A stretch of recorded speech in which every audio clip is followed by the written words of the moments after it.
12 নং জলেশ্বৰ বিধানসভা সমষ্টিৰ উন্নয়নৰ নামত কেৱল আধাৰশিলা আৰু আধাৰশিলা স্থাপন। হয়, মই ৰফিকুল ইছলাম, আপোনালোকে চাই আছে প্ৰতিদিন টক্স।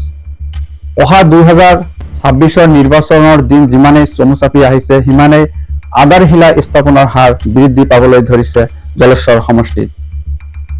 যোৱা কেইবা বছৰত সমষ্টিখনত যিমান উন্নয়ন হ'ব লাগিছিল সিমান উন্নয়নৰ মুখ হয়তো ৰাইজে দেখা পোৱা নাই জলেশ্বৰ সমষ্টিত। আমি কাৰ কথা কৈ আছো আপুনি নিশ্চয় ধৰিব পাৰিছে। কিন্তু কেইবা বছৰৰ অনুপাতত অধিক উন্নয়নৰ নামত কেৱল মাত্ৰ আধাৰশিলা স্থাপন কৰি থকা বুলি ৰাইজে হয়তো অনুমান কৰি আহিছে। কাৰণ লক্ষ্য 2026 নিৰ্বাচনী বৈতৰণি পাৰ কৰা। এটা গোপন সূত্ৰই জানিব পৰা গৈছে যে অহা 2-3 মাহৰ ভিতৰত 30ৰ পৰা 40টাকৈ আধাৰশিলা স্থাপন কৰিব জলেশ্বৰ সমষ্টিত।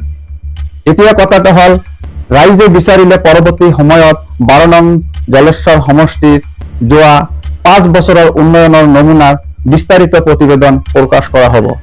এই ভিডিঅ'টো যদি আপুনি ফেচবুকত চাই আছে তেতিয়াহ'লে ভিডিঅ'টো এটা শ্বেয়াৰ কৰি চেনেলটো ফলো কৰি দিব, আৰু যদি ইউটিউবত চাই আছে তেতিয়াহ'লে ভিডিঅ'টোত এটা লাইক কৰি চেনেলটো ছাবস্ক্ৰাইব কৰিবলৈ নাপাহৰিব।